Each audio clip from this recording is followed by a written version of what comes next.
I thought one of my sons had gotten a girl pregnant, but the truth was even wilder. I stood frozen in my 4 sons' bathroom, staring at a positive pregnancy test balanced on the edge of the sink. I snatched it up and marched into the living room, red in the face. Which one of you got somebody pregnant? Marcus, the oldest at 19, dropped his sandwich onto the rug. What? Deshaun, 17, choked on his soda mid-sip. Who's pregnant? Eli, the 15-year-old, just stared into the middle distance, mouth open. What is even happening right now? He whispered to no one. Theo, the youngest at 14, calmly ate another handful of chips. This is better than anything on TV. My eye twitched. I waved the test in the air. Somebody explain this. Theo, mouth full, said, "Don't look at me. I've held hands with exactly one person and I'm not over it yet." I rubbed my forehead. "Remind me to have a talk with you anyway." Deshaun, still red, mumbled something into his collar. "What was that?" I said, narrowing in on him. "I like guys, Dad," Deshaun blurted. The whole room went silent and turned to him. Theo tilted his head. "So no chance of a surprise grandkid from you then?" I exhaled. "Deshaun, thank you for telling me. Come here." I hugged him. "Also, one fewer thing on my worry list, so small mercies." He laughed into my shoulder, relieved. I turned to Marcus. "Well, Dad, I've had one girlfriend and we broke up because she moved. I promise you it's not me." I turned to Eli. "You, anything to say?" "I'm not an idiot, Dad," Eli shot back. "My girlfriend and I aren't anywhere near that.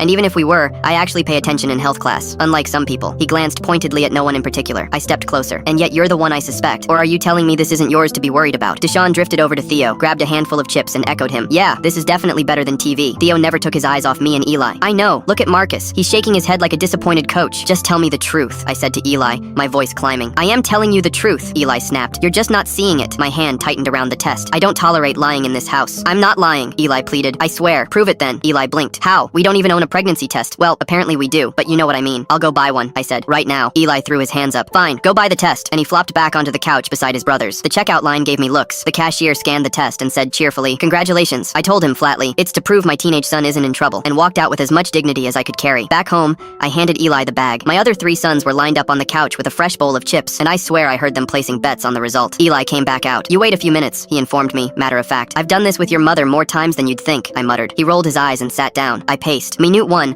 I told myself I was far too young to be a grandfather. Minute 2, I glared at the test. Minute 3, I ran my hand through my hair. Minute 4 dragged like an hour. Then, from the hallway, "Can somebody please help me carry the groceries in?" My wife, home from the store. All 5 of us jumped up on instinct and hurried to help. For a blessed moment, I forgot the test entirely, until my wife walked into the kitchen, spotted it on the counter, and went very still. "Oh," she said, "you found mine." I turned to her slowly. "Yours." She gave a small, sheepish smile. "I was going to tell everyone at dinner tonight my wife was pregnant after 4 boys." I stood there, the news landing on me like a piano. Then Eli, who'd trailed in behind me, held up the second test, his, the one I'd just made him buy to prove his innocence. Single line, negative, thank God. "So wait," I said, looking between the 2 tests. "There was never a mystery. It was your mother the whole time, and I dragged your brother to a pharmacy for nothing." From the doorway, Marcus, Deshaun, and Theo said it in perfect unison. "Definitely better than TV." Eli just muttered, "I told you you weren't seeing it," and went back for the chips. "We're having a girl, it turns out. The boys have already started arguing over who gets to teach her the most."